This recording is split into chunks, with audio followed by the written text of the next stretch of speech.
Hey everyone, welcome back. This is Tony, and today we are talking about my cancer journey and the things I wish I would have known before I started chemo.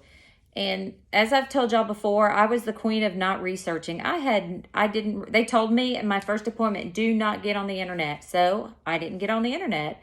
I had no idea. Ooh, I got weird hair things going on.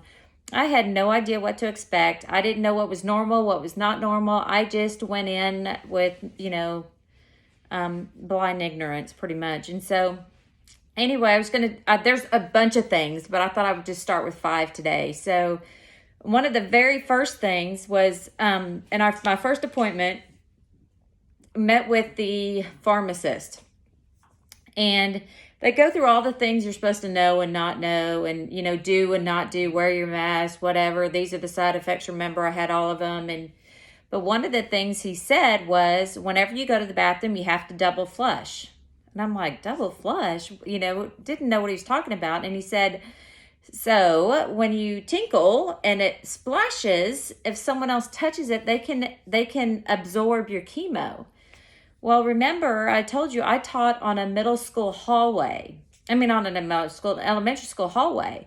And so I mentioned that to him, and he's like, ooh. And so every time I went to the bathroom, whether it be at home, at work, at the school, at Target, wherever it was, I had Clorox wipes with me, and I had to clean the lid of the toilet. Then I had to go to the bathroom, and then I had to clean the seat and underneath the seat of public bathrooms. That is disgusting. So I tried not to go in public bathrooms. But because I was on the elementary school hallway, those of y'all that have little kids know when a little kid goes to sit on the toilet, they hold the toilet seat.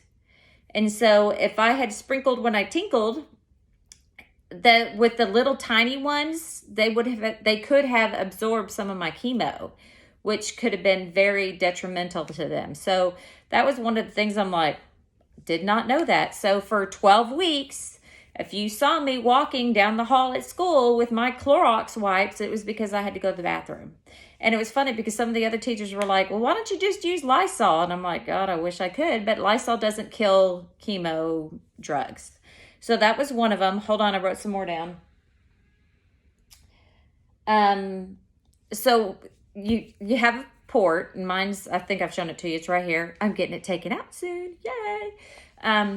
So whenever they, my dog just came in, so this could be interesting, but, whenever they flush your port, so they push saline through, whew, let me tell you, that is like, because keep in mind, this goes into my jugular. So it hits you immediately, and it would make me so sick, because it's like, you immediately taste alcohol in your mouth. It cleans out your sinuses. And so then they push the saline, and then they have to see if they can pull blood, because they take your blood.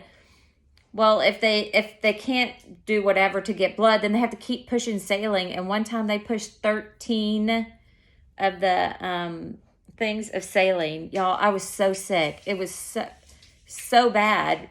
And usually it's just 1 or 2. They'll push it, do the blood, push it again, and then at the end, when they're done with the when you're done with your treatment, they'll push it one more time and then give you some heparin to stop it from blood clotting. So, but God, dog. And now that I'm not doing chemo, I still have my port. So every other time I go in for my Herceptin, I have to have it flushed.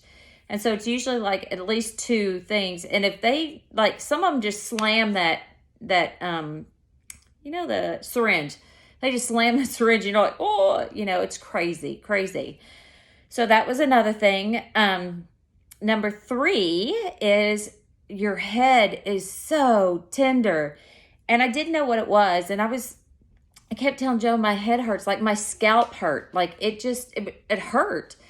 And so a friend of mine took me to chemo, and I asked I had a male nurse, and he's like, I've never heard of that before. And so I'm like, oh, no offense to the guys, but he had just come from, I think he was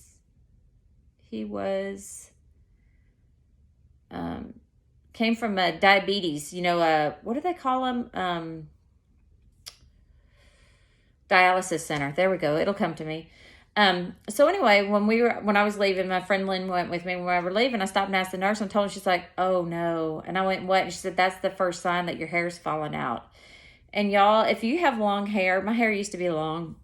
If you have long hair and you know when you have your hair in a ponytail too tight, you take it down and your scalp is tender.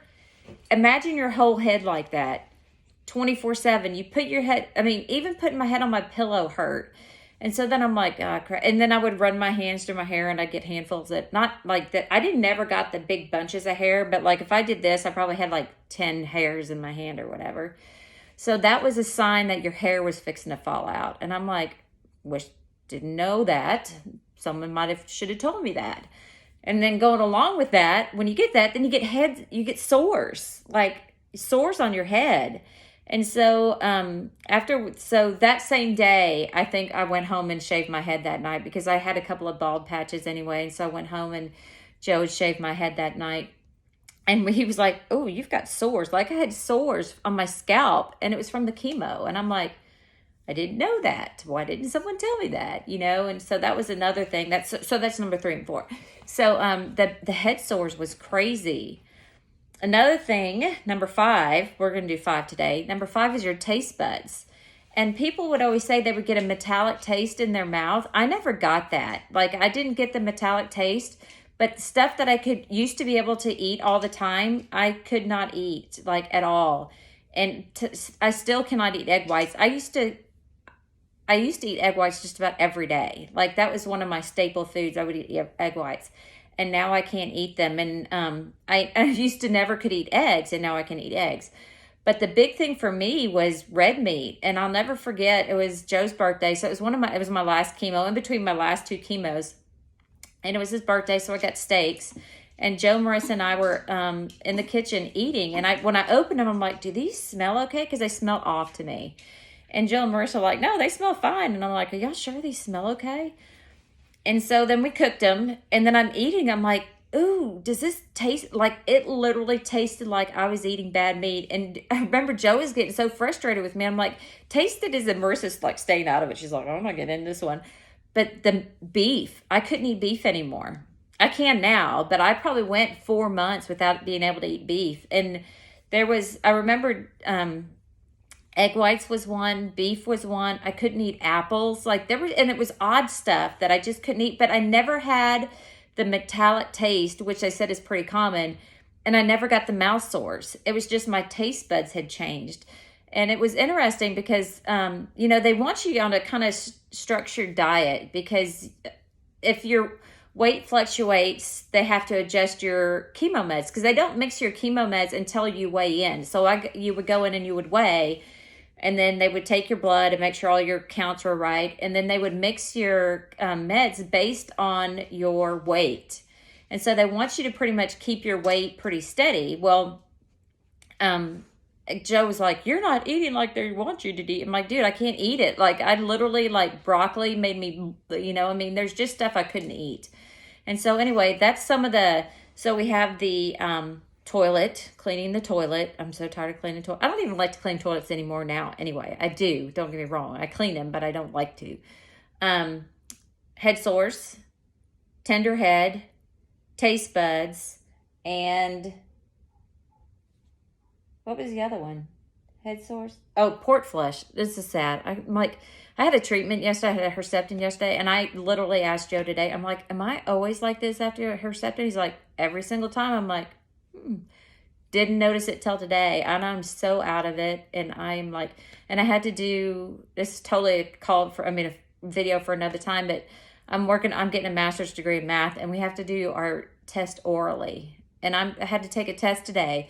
And yesterday I'd emailed her. I'm like, "Hey, I'm sorry I got back to you so late. I had a treatment today," or whatever. And I told her today, and I'm like, "I'm sorry. I can't get my mind going. And I'm like, this sucks." But it is what it is. And I don't expect people to make, to make changes for me. I'm doing everything everybody else does in life in general. I don't want special treatment because of what's going on. So Anyway, so that was today's 5 things I wish I would have known about chemo. I found out yesterday about a thing I wish I would have known about radiation. Actually, I found out 2 things. So we're going to do a continuation of things I wish I would have known. So anyway, thanks for joining me. If you like it, give it a whatever you do, thumbs up, subscribe, whatever. Share it with your friends. If you know anybody else going through cancer that, might find this interesting, let me know and share it with them. I'll talk to y'all later. Bye.